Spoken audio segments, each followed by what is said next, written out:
हम लोग बात करने वाले हैं डिस्टेंस टाइम ग्राफ के बारे में। डिस्टेंस टाइम ग्राफ का टोटल कंसेप्ट आज आपका क्लियर हो जाएगा। डिस्टेंस टाइम ग्राफ, ठीक है, इसको बोलते हैं डिस्प्लेसमेंट टाइम ग्राफ। इसको दोनों एक ही बात में हम लोग लेकर के चलने वाले हैं। दोनों को हम लोग शॉर्ट में लिखते हैं एक्सटी ग्राफ, ठीक है। दोनों बात एक ही होती है, इसलिए ग्राफ के अंदर में दोनों को एक साथ ही हम लोग पढ़ने वाले हैं। अब समझिएगा, यहाँ पे डिस्टेंस और टाइम, कभी भी कार्टेशियन सिस्टम को जब ड्रॉ करते हैं तो ये एक्स 0 और ये वाई होता है। टाइम हमेशा एक्स एक्सिस पे लेते हैं, किस पे? टाइम हमेशा एक्स एक्सिस पे, और जो डिस्टेंस होता है इस पे हम लोग लेते हैं किस पे? वाई एक्सिस के ऊपर। डिस्टेंस है तो डिस्टेंस कभी नेगेटिव नहीं होता, इसलिए इसके नीचे नहीं होता। जब भी डिस्प्लेसमेंट होगा तो हो सकता है कि वो नेगेटिव की तरफ भी चला जाए। टाइम कभी नेगेटिव नहीं होता, ये आगे की तरफ बढ़ेगा नहीं, ठीक है। तो ये कहानी आपको याद रखने होंगे। अच्छा, तो ये कहानी आपको अगर समझ में आ रहा है तो यहाँ से अब देखिएगा, जो थोड़ा सा बेसिक बात, इसको पढ़ने से पहले मुझे आ जाना चाहिए स्लोप के बारे में। स्लोप हम लोग tan थीटा को बोलते हैं, या फिर कहीं कहीं m से इंडिकेट करता है। इसका formula y2 minus y1 x2 minus x1 होता है। x2 y1 क्या है? तो देखिएगा, यहाँ मान लीजिए कि कोई इक्वेशन है या फिर कोई ग्राफ है जिसका कोऑर्डिनेट x1 y1 है और ये x2 y2 है। यहाँ से हम लोग उठाते हैं इसको x1 x2 और y1 y2 को, तो ये होता है स्लोप। आप समझिएगा, कोई इक्वेशन आपको दिए जाए y = इतना, तो इसका अगर स्लोप फाइंड आउट करने के लिए कहे तो मेरे पास तरीका है कि इसको ऐसा ग्राफ ड्रॉ ले, 2 कोऑर्डिनेट पता करके फिर निकाल ले। लेकिन मुझे ग्राफ नहीं ड्रॉ करना, तो यहाँ से हम लोग क्या कर सकते हैं, y का वैल्यू निकालेंगे तो ये इधर आ जाएगा x और ये प्लस का 5 हो जाएगा। जो x का कोफिशिएंट होता है, याद रखिए, y का वैल्यू निकालने के बाद जो x का कोफिशिएंट होता है वही अपना क्या कहलाता है? स्लोप कहलाता है। इसका मतलब है माइनस स्लोप। अब समझिएगा, ये वीटी ग्राफ है। वीटी ग्राफ ये जो होता है हमेशा स्लोप यहाँ से ऊपर की तरफ, मतलब हमेशा एंटी क्लॉकवाइज स्लोप का एंगल काउंट करते हैं। तो ये हो गया थीटा। ये tan थीटा जो लिखते हैं, tan थीटा, थीटा एक्चुअल ये होता है। अगर मान लीजिए कि ये ऐसा, अगर ऐसा हो, तो आज अगर एंगल दिखाना हो स्लोप वाला एंगल को, तो आप इधर से नहीं दिखाएंगे, हमेशा इधर से ऐसा होता है। तो ये हो गया कौन सी स्लोप, और जब भी लिखेंगे तो इधर से हम लोग स्लोप को लिखेंगे। तो स्लोप का लिखने का तरीका ये होता है। मान लीजिए कि 2 ग्राफ्स आपको दिए जाते हैं, देखना ऐसे हो गया, यहीं से थोड़ा सा ऐसे कर दिया जाए, यहीं से थोड़ा ऐसे कर दिया जाए, और यहीं से थोड़ा ऐसे कर दिया जाए। देखिएगा, सभी में एंगल जैसा जैसा इंक्रीज होगा, यहाँ से ये दिख रहा है θ1, उसके बाद ये θ2, उसके बाद ये θ3, उसके बाद ये θ4, 3 है 4। तो यहाँ पे θ1 क्या है? छोटा है। θ2 क्या है? छोटा है। किससे? θ3 से। और θ4 सबसे, सॉरी उल्टा लिख दिए क्या, θ2 सबसे छोटा है, ये उल्टा हो गया, ठीक है। θ1 सबसे छोटा है, उसका θ2 सबसे छोटा है, θ3 सबसे बड़ा है, उससे बड़ा कौन सा है? θ4। तो सबसे बड़ा θ4 है। यहाँ पे थीटा को देख करके क्या समझना है, इस पूरे थीटा को समझ लीजिए कि एक स्ट्रेट लाइन पे एंगल कितना बन सकता है? 180 को। तो 180 को 2 पार्ट में डिवाइड कर देंगे। एक तो थीटा बनेगा 0 से बड़ा और 90 से छोटा, एक उसके आगे बनेगा 0 से, वो देखना 90 से बड़ा और 180 से छोटा, या फिर हो सकता है 180 भी बन जाए या फिर इसके अंदर 90 भी बन सकता है। तो 2 पार्ट्स में हम लोग डिवाइड करने वाले हैं। जब ये बात होगा, ये कंडीशन होगा, तो स्लोप हमेशा किस तरह का आएगा? तो पॉजिटिव आएगा। याद रखेंगे, स्लोप कैसा आएगा? पॉजिटिव आएगा। जब इस तरह का प्रॉब्लम होगा तो यहाँ पे जो स्लोप होगा, कौन सी स्लोप, ये नेगेटिव आएगा। किस तरह का आएगा? नेगेटिव आएगा। वेरी वेरी इंपॉर्टेंट, आपको समझ में आना चाहिए, ठीक है। 90 से कम कभी भी होता है, कोई भी एंगल 90 से कम होता है उसका स्लोप पॉजिटिव होता है। 90 से जो ही बढ़ना शुरू कर देता है तो वो क्या हो जाता है? नेगेटिव स्लोप देता है। अब समझिएगा, जैसे मान लीजिए ये हो गया, ये टी हो गया और ए हो गया एक्स, एक्स मतलब डिस्टेंस। और यहाँ से अगर इसको मैं ड्रॉ कर दूँ तो ये एंगल बनेगा मान लीजिए थीटा, तो यहाँ से tan थीटा निकालूंगा और ये देख रहे हैं कि 90 डिग्री यहाँ होगा, ये क्या होगा 90 से कम है, इसका मतलब यहाँ पे जो स्लोप आएगा ये किस तरह का आएगा, पॉजिटिव। मतलब tan थीटा क्या होगा, पॉजिटिव होगा, नेगेटिव नहीं होगा। अगर मैं बोल दूँ यहाँ से देखिएगा, अगर ऐसा हो जाए, ठीक है, तो यहाँ पे ये क्या होगा थीटा, और थीटा क्या है 90 से बड़ा होगा क्या, एकदम ऑब्वियस सी बात है, 90 तो इसके सामने होता है, तो 90 से क्या होगा, बड़ा हो गया, तो इस समय जो स्लोप आएगा वो कैसा आएगा, नेगेटिव आएगा। उस समय स्लोप कैसा आएगा, नेगेटिव आएगा। आप समझिएगा, कहेंगे कि सर 90 डिग्री एग्जैक्ट 90 डिग्री हो जाए तो क्या हो जाएगा, तो sine 90 by cos 90, sine 90 by cos 90, cos 90 का वैल्यू आपको पता है 1 होता है, सॉरी साइन 90 का वैल्यू 1 होता है, कॉस 90 का 0, और ये क्या होता है इनफाइनाइट। मतलब इस पे 90 डिग्री पे अनडिफाइंड हो जाता है सारी कहानी, तो इसलिए आपको ये बात याद रखने पड़ेंगे, ठीक है। तो ये कहानी आपको समझ में आया। अब देखिएगा जो टी भी है ना, एक्स टी ग्राफ का जो स्लोप होता है, कौन सी स्लोप, वो क्या देता है, तो वेलोसिटी देता है। क्या देता है, वेलोसिटी। वीटी का ग्राफ जो होता है क्या देता है, वेलोसिटी देता है। इसलिए हम लोग को समझने होंगे कि वेलोसिटी, क्योंकि हम लोग जान रहे हैं कि वेक्टर क्वांटिटी होता है तो ये नेगेटिव हो जाता है और ये क्या हो जाता है, पॉजिटिव भी हो जाता है, ठीक है। तो यहाँ से देखिएगा फर्स्ट नंबर बात, ठीक है, ये हो गया टी और ये हो गया एक्स। तो स्लोप क्या देता है, स्लोप सोचे लिखते हैं यहाँ पे, वेलोसिटी के बराबर होता है। याद रहे किसका है, डिस्टेंस टाइम ग्राफ का स्लोप कौन चीज़ देता है, वेलोसिटी देता है। अच्छा, तो दूसरा नंबर एक काम कर सकते हैं यहाँ से, मान लीजिए कि कोई बंदा यहाँ से ऐसा चलना शुरू किया, यहाँ पे 10 मीटर, क्योंकि इस पे डिस्टेंस है, ये एक्स है, इस पे टाइम है, और यहाँ पे आया और यहाँ पे 10 सेकेंड हो चुका था, 10 सेकेंड बाद में यहाँ पे, और इसको देखा गया कहीं यहाँ 20 मीटर के डिस्टेंस पे, और यहाँ से फाइंड आउट करना है कि भाई बताओ इसका स्पीड या वेलोसिटी कितना है, वेलोसिटी, ठीक है। तो मुझे क्या करने होंगे, स्लोप निकालने होंगे, इसका वेलोसिटी निकालना है मुझे। तो देखना यहाँ पे पहले टाइम पता कर लो कि टाइम कितना है, क्लियर सी बात है। तो दिख रहा है कि इस पर क्या है, टाइम है, नहीं तो वो सब कुछ मत करो। मुझे क्या करना है, यहाँ का कोऑर्डिनेट लिख सकते हैं क्या, कोऑर्डिनेट कितना होगा, यहाँ देखो एक्स में क्या है, इस पे एक्स तो 0 होगा, और यहाँ पे वाई में कितना है 10। यहाँ पे कोऑर्डिनेट चेक करो, एक्स में कितना गया है 10 सेकेंड और वाई में कितना गया है 20 सेकेंड, यहाँ से मिल गया। अब इसको क्या करो, x1 करो, इसको y1 करो, इसको x2 कर लो, इसको y2 कर लो, ठीक है। और यहाँ से मुझे पता है कि tan थीटा या फिर स्लोप ये क्या होता है, वेलोसिटी होता है, ठीक है, ये मुझे पता चल गया। और यहाँ से हम लोग tan थीटा का फार्मूला है, फिर एम का फार्मूला हम लोग जानते हैं, y2 minus y1 x2 minus x1। अब tan थीटा का p/h नहीं यूज़ करने का रीज़न है, वो भी करके हम लोग निकाल सकते हैं। फिलहाल यहाँ पे ये फार्मूला मैं अप्लाई कर रहा हूँ क्योंकि मुझे कोऑर्डिनेट अच्छा से पता चल गया।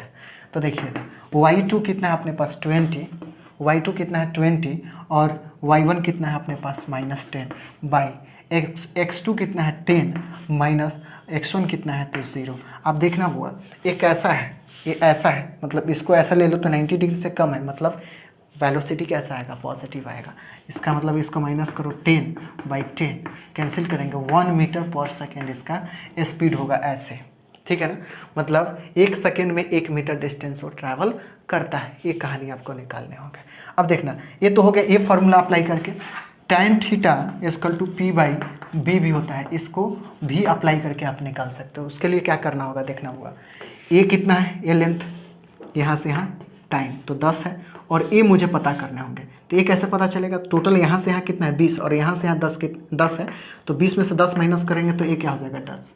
तो क्या होता है p, ये थीटा है, थीटा का सामने क्या आ गया 10, और बाई बेस कितना है 10, तो 10 और ये 1 मीटर पर सेकेंड। आपको पता है कि ये क्या है, स्लोप है, तो ये हो जाएगा वेलोसिटी। तो याद रखेंगे ये भी स्लोप को इंडिकेट करता है, ये भी स्लोप को इंडिकेट करता है, तो ऐसे भी हम लोग जाएंगे तो सीधी देखिएगा वी अगर ए टी है और ए एक्स है, अगर इस तरह का स्ट्रेट ग्राफ बन रहा है, स्ट्रेट, ठीक है ना, ग्राफ बन रहा है, तो इसको हम लोग बोलते हैं कौन चीज़, याद रखेगा यूनिफॉर्म मोशन, ठीक है। यूनिफॉर्म मतलब समान चाल, चाल यहाँ पे चाल के जगह मोशन भी हो सकता है, मतलब गति, समान गति भी हो सकता है, समान गति भी हो सकता है। तो भाई डरने की बात नहीं होनी चाहिए। समान गति का मतलब क्या होता है कि एक ही स्पीड से, अगर 5 के स्पीड से चल रहा है तो कंटिन्यूअस 5 के स्पीड से चलता रहे, ठीक है, 5 के स्पीड से चलता रहे। तो इस केस में आप चेक कर लेंगे, एक क्वेश्चन देखना होगा, एकदम आसानी से आपको समझ है। मान लो जो 1 सेकेंड में, यहाँ से 1 सेकेंड में 2 मीटर डिस्टेंस ट्रैवल कर गया, उसी तरह दूसरे सेकेंड में कितना डिस्टेंस ट्रैवल करेगा, 4, तीसरे सेकेंड में 6, ऐसा डिस्टेंस ट्रैवल कर गया। ए बी सी, हर इंटरवल का स्पीड निकालो, हर इंटरवल का स्पीड, जैसे यहाँ से यहाँ तक का स्पीड निकालना है मुझे। तो मुझे क्या तरीका है मेरे पास निकालने के लिए? एक तो तरीका है कि मैं क्या करूँ, y2 minus y1 x2 minus x1 slope निकाल के जाऊँ, या फिर tan थीटा अप्लाई कर सकता हूँ। तो tan थीटा देखना, a कितना है 2 है और a कितना है 1 है, मतलब बेस बाई 2, मतलब 2 मीटर पर सेकेंड। इसका कौन चीज़ है, वेलोसिटी। यहाँ से देखिएगा, यहाँ से ऐसा a कितना है, a यहाँ से यहाँ तक 2 है, यहाँ से यहाँ 1 है, तो इसका मतलब a भी 1 हो गया। यहाँ से देखना, यहाँ से यहाँ कितना है, यहाँ से यहाँ कितना हम लोग लिए हैं 2 लिए हैं, और यहाँ से यहाँ कितना है 4 है, तो यहाँ से यहाँ सिर्फ कितना हो जाएगा 2। समझ पा रहे हैं ना? तो यहाँ भी ले लेंगे, अगर यहाँ भी हम लोग tan थीटा का निकाल लें तो tan थीटा यहाँ भी कितना हो जाएगा, देखना 2 बाई यहाँ कितना होगा 1, मतलब 2 मीटर पर सेकेंड। तो यहाँ स्पीड हर जगह क्या होता है, कांस्टेंट होता है। यहाँ पे देखें, जब भी आपको इस तरह का ग्राफ दिखे, इस तरह का ग्राफ दिखे, तो यहाँ पे तो पहला समझेगा कि समान गति हो रहा है। समान गति का मतलब क्या है कि यहाँ स्पीड या फिर बोल सकते हैं वेलोसिटी, ठीक है, मतलब चाल या फिर वेग, ये क्या होगा, कांस्टेंट होगा। कांस्टेंट मतलब ये क्या होगा, अचर होगा। अचर मतलब फिक्स होगा, ये चेंज नहीं कर रहा होगा। ये 5 के स्पीड से जा रहा है तो हर जगह 5 के स्पीड से जाता हुआ दिखाई देगा। अब समझना, हमको पता है कि एक्सेलरेशन क्या होता है, एक्सेलरेशन चेंज इन वेलोसिटी होता है। चेंज इन कौन चीज़, वेलोसिटी, मतलब वेग में चेंज को ही हम लोग क्या कहते हैं, बाई टाइम वेलोसिटी कहते हैं। तो सोचो, अगर इमेजिन करो कि यहाँ पे इसका स्पीड 5 रहा होगा, तो आगे भी यहाँ भी इसका देखा गया तो स्पीड कितना रहा होगा, 5। आपको पता है ये इनिशियल बोलते हैं, ये फाइनल देख ले तो 5 में से इसका फॉर्मूला याद है ना, क्या होता है, v minus you by T. तो ये हो गया 5 माइनस 5 बाई कितना, जो भी टाइम इसका लगा, तो ये कितना हो जाएगा 0। मतलब ऐसा ग्राफ दिखे तो क्या हो गया, यहाँ पे चाल और वेग क्या हो गया, अचर हो गया, मतलब कांस्टेंट हो गया, और एक्सेलरेशन कितना हो जाएगा, 0 हो जाएगा। एक्सेलरेशन कितना हो जाएगा, 0। एक्सेलरेशन मतलब त्वरण कितना हो जाएगा, 0 हो जाएगा। और त्वरण अच्छी तरह से मैं लेक्चर नंबर 2 में पढ़ा चुका हूँ, इसलिए उस लेक्चर को जरूर देखें। तो त्वरण कितना हो जाएगा, 0 हो जाएगा। तो एक ग्राफ को देख करके इतना बात याद होना चाहिए, 2 बातें, यूनिफॉर्म मोशन कर रहा है तो क्या होगा, स्पीड और वेलोसिटी कांस्टेंट, मतलब चेंज नहीं हो रहा है। चेंज नहीं होता है तो एक्सेलरेशन क्या होता है, 0 होता है। एक्सेलरेशन 0 होता है, इसका मतलब इसके ऊपर फोर्स क्या होता है, 0 होता है। फोर्स का फॉर्मूला मास इंटू हम लोग एक्सेलरेशन जानते हैं, तो force into mass into acceleration कितना, 0, तो मास एज क्या हो जाएगा, 0। तो इसके ऊपर, इसका मतलब ये ऑब्जेक्ट जो चल रहा है उसके ऊपर मास भी क्या है, 0 है। इसके ऊपर मास भी कितना है, 0। अब देखिएगा, अगर मैं ऐसा बात कर लूँ कि ए है टी, इस पे है डिस्टेंस और इस पे है टाइम, और कुछ ऐसा ग्राफ दे दिया जाए, इसको अब इस ग्राफ को देख करके बताना है कि ऑब्जेक्ट मूव कर रहा है या फिर रेस्ट में है। अगर मूव कर रहा है तो कितना के मूव कर रहा है, मान लीजिए कि यहाँ पे ये 1 सेकेंड, यहाँ 2 सेकेंड, 3 सेकेंड, 4 सेकेंड, और यहाँ 10 मीटर के डिस्टेंस पे कोई आदमी है। अब बताना है कि ये ऑब्जेक्ट रेस्ट में है या फिर स्पीड में है। अगर स्पीड है तो कितना स्पीड है इसका, ये कहानी बताना है। तो पहला कंसेप्ट समझते हैं, देखते हैं रेस्ट में है क्या। मैं पूछूँ 1 सेकेंड में इसका डिस्टेंस कितना ट्रैवल किया है, तो 10 पे है। दूसरे सेकंड में क्या है, फिर 10 पे। तीसरे सेकंड में क्या है, 10 पे। चौथे सेकंड में क्या है, 10 पे। इसका मतलब 1 सेकंड में किसी आदमी को जहाँ पे देखे थे, दूसरे सेकंड भी वहीं पे देख रहे हैं, तीसरे सेकंड भी वहीं पे देख रहे हैं, चौथे सेकंड भी क्या कर रहे हैं, वहीं पे देख रहे हैं। इसका मतलब वो कौन चीज़ में होगा, रेस्ट में होगा। वो कौन चीज़ में होगा, रेस्ट में होगा। जब भी अगर याद रहे ये टाइम और ये डिस्टेंस टाइम ग्राफ हो, अगर पैरेलल हो जाए कि इसके टाइम का, तो हम कहेंगे कि ये ऑब्जेक्ट इसका जो है रेस्ट में है। इसका मतलब वो चल नहीं रहा। एक सिंपल सा मान लो कि आपको दे दे कुछ ऐसा। अब इस ग्राफ ए है, अब अपना डिस्टेंस, और ये है टाइम, ओरिजिन एक्स एक्सिस। अब इसका फेनोमेना देख करके बताना है कि बताइए ऑब्जेक्ट रेस्ट में है, मोशन में, जो भी कंसेप्ट का आपको कहा, इसका रिजल्ट जब हमें उल्टा सीधा पूछेगा तो हम लोग बता सकते हैं। अच्छा, ये कहानी हम लोग जानते हैं कि टाइम कभी नेगेटिव नहीं हो सकता। मान लो यहाँ पे टाइम t1 हो रहा हो, आगे बढ़ रहा तो t2 हो गया, आगे बढ़ रहा t3 हो गया। अब देखना इसके बाद क्या होगा, इसके बाद इधर आने लगा, इधर आने लगा, इधर आने लगा, इधर आने, टाइम क्या कर रहा है, पीछे कर रहा है। जबकि ये क्या है, टाइम कभी नेगेटिव नहीं होता, टाइम नेगेटिव नहीं होता। इसका मतलब क्या है, ये पॉसिबल ही नहीं है। इसका मतलब है कि टाइम नेगेटिव नहीं होता है तो नॉट पॉसिबल, ऐसा कभी हो ही नहीं सकता। ऐसा ग्राफ ज़िंदगी में कभी बनेगा ही नहीं, ऐसा ग्राफ कभी ज़िंदगी में बनेगा ही नहीं। ये कंसेप्ट आपको याद रखना है। आई होप इतना बात आपको समझ में आया। इसके बाद मान लो कि अगर ऐसे हो जाए, ऐसे ग्राफ हो जाए, तो ये क्या है, non uniform motion. Non uniform motion, non uniform motion मतलब असमान, असमान कौन चीज, चाल, असमान चाल। असमान चाल मतलब यहाँ पे क्या कर रहा है, हर पॉइंट्स पे अपना वेलोसिटी को चेंज कर रहा है। 1 मिनट, ठीक है। तो ये क्या कर रहा है, हर जगह अपना स्पीड को क्या कर रहा है, चेंज कर रहा है। तो ऐसे स्पीड को देख करके हमको, मुझे क्या समझ में आना चाहिए, देखिएगा जब भी अब यूनिफॉर्म मतलब असमान गति हो रहा है, इसका मतलब समान गति अपना क्या कर रहा है, चेंज कर रहा है। मतलब स्पीड को या फिर वेलोसिटी को क्या कर रहा है, ये चेंज कर रहा है, बदल रहा है। मतलब चाल को या फिर वेग को क्या कर रहा है, बदल रहा है। जब भी वे स्पीड या चाल बदलता है तो कौन आ जाता है, एक्सेलरेशन आ जाता है। कौन आ जाता है, एक्सेलरेशन आ जाता है। इसका मतलब यहाँ पे कुछ ना कुछ एक्सेलरेशन हो रहा है। अब एक्सेलरेशन हो सकता है कि नेगेटिव हो रहा है कि पॉजिटिव हो रहा है, ये हम लोग बाद में बात करेंगे। ये नेगेटिव हो रहा है, पॉजिटिव हो रहा है बाद में। लेकिन यहाँ पे कौन चीज़, स्पीड पहला चीज़ तो चेंज हो रहा है। ऐसा ग्राफ देखते हैं, नॉन यूनिफॉर्म मोशन हो रहा है मतलब स्पीड चेंज हो रहा है, कुछ ना कुछ अलग स्पीड हो जाता होगा। 5 के स्पीड से जा रहा है, कभी 10 हो जा रहा है, कभी 5 हो रहा है, कभी 7 हो जा रहा है। ऐसा स्पीड इसके अंदर हो जा रहा है। जब स्पीड में चेंजिंग होने लगा तो एक्सेलरेशन आया। एक्सेलरेशन नेगेटिव है कि पॉजिटिव है ये पता नहीं, लेकिन अब हम लोग थोड़ा सा ध्यान देना शुरू करेंगे कि भाई एक्सेलरेशन होगा पॉजिटिव या नेगेटिव होगा। तो अब थोड़ा सा समझने की बात है। अगर ए है तो अगर मान लीजिए एक ऐसा ले लेते हैं, ठीक है। स्लोप यहाँ पे देखना है। अगर वेलोसिटी अगर पॉजिटिव हो जाए, वेलोसिटी पॉजिटिव हो जाए तो एक्सेलरेशन भी क्या होगा, पॉजिटिव होगा। क्योंकि वेलोसिटी अगर अपने स्पीड में चेंजिंग कर रहा है, आगे की तरफ बढ़ रहा है, तो एक्सेलरेशन ज़्यादा बढ़ा रहा तो पॉजिटिव हो जाएगा। अगर वेलोसिटी अगर नेगेटिव हो जाए, वेलोसिटी क्या हो जाए, नेगेटिव हो जाए, मतलब ये है वेग और ये है त्वरण, याद रहे भी, और ये तो याद ही रखना पड़ेगा। अगर वेलोसिटी क्या हो जाए, नेगेटिव हो जाए, तो एक्सेलरेशन मतलब त्वरण भी क्या होगा, नेगेटिव हो जाएगा। त्वरण भी क्या हो जाएगा, नेगेटिव हो जाएगा। कैसे पता चलेगा, अब ये कैसे पता चलेगा कि भी नेगेटिव है कि पॉजिटिव है, तो वहीं एंगल अप्लाई करने होंगे। चलिए अब यहाँ पे क्या करना है, आपको स्लो वाला कंसेप्ट अप्लाई करने हैं। कैसे स्लो वाला कर सकते हैं, तो गौर करिएगा, यहाँ से गौर करिएगा। ऐसा पहले शुरू, ये ऑब्जेक्ट शुरू कहाँ से कर रहा है, इसका मतलब टाइम यहाँ, तो टाइम शुरू से ऐसा शुरू किया होगा, मतलब यहाँ से शुरू कर रहा है। तो ऐसा ले लेते हैं, तो ऐसा शुरू कर रहा है। दूसरे जगह ले ले तो ऐसा हो रहा है, तीसरी जगह ले ले तो ऐसा हो रहा है।